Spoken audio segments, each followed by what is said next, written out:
So in this video, I want to talk to you briefly about how to change the aesthetic appeal of your Excel sheet. Now, this isn't necessary for data processing. This isn't even necessary in the lab. It's mostly a suggestion for you if you want to make your Excel sheets a little bit easier to read. Now, by default, we have the white background and we have the black text, and this generally works pretty well. But especially if you start getting really large sets of data, it gets kind of hard to see where the data is, and more importantly, to see where the gaps in your data are. Specifically, if you look at something like sample material. We have FEC03, but we have two cells here that don't have anything in them.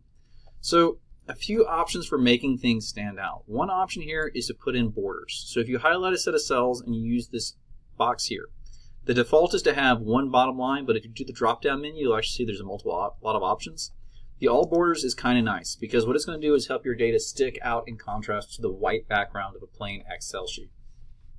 If you want to adjust the widths, all you got to do, hover your cursor over between two columns, and what you'll see is that it changes into this double-arrowed line. You can make columns wider, smaller. Let's say it's really small and you want it to be the correct size to see all the text. If you get this split arrow and you double click, like that, what it's going to do is automatically size the cell to meet the width necessary for the text. Now, if you highlight multiple columns and change the width of one, it'll adjust all of them to have the exact same width. So this is just a way to make it look more neat, more organized. Let's say you want to emphasize a certain part of the table. Well, a nice option is the thick box border. So let's say you're really wanting to isolate the weights so you can see where they are. If you highlight them, now you've got the thick border. You can isolate the sample material, molecular weight of the sample, which you determined, and your experimental data, what you're looking for. So these dark highlights make it a lot easier to see specific groupings of data within tables. Now again, not necessary, but it really does help with the aesthetic appeal. If you want to highlight specific rows by changing their background, you're going to use this paint bucket here. So let's say we're really curious what the mass of the sample is. We entered in the data, but really this is the end result. There are a lot of colors to choose from. We can choose green, yellow, all of these. Now preferably you want a dark text on a light background. Makes it a little bit easier to see. But let's say you run out of options and you have to go with this dark blue. Well, you can't see the text anymore. And so an option here is to go to the one beside it, which is the letter, and it's the font color.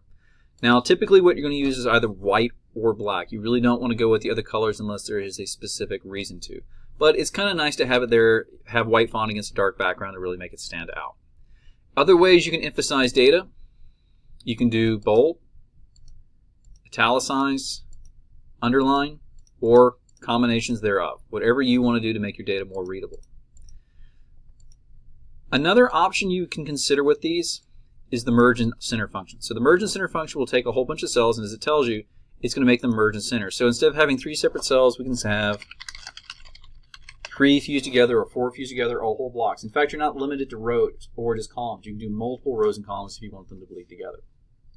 So here are some options for you just in terms of format. Again, this is an aesthetic appeal. It's not meant to add something to your analysis, meaning that it doesn't do anything in terms of math. But it does make it a little bit easier to follow what's going on in your sheets if you're able to highlight them. So again, you're not required to do this, but this is kind of a nice option if you want your sheets to be a little bit easier to follow.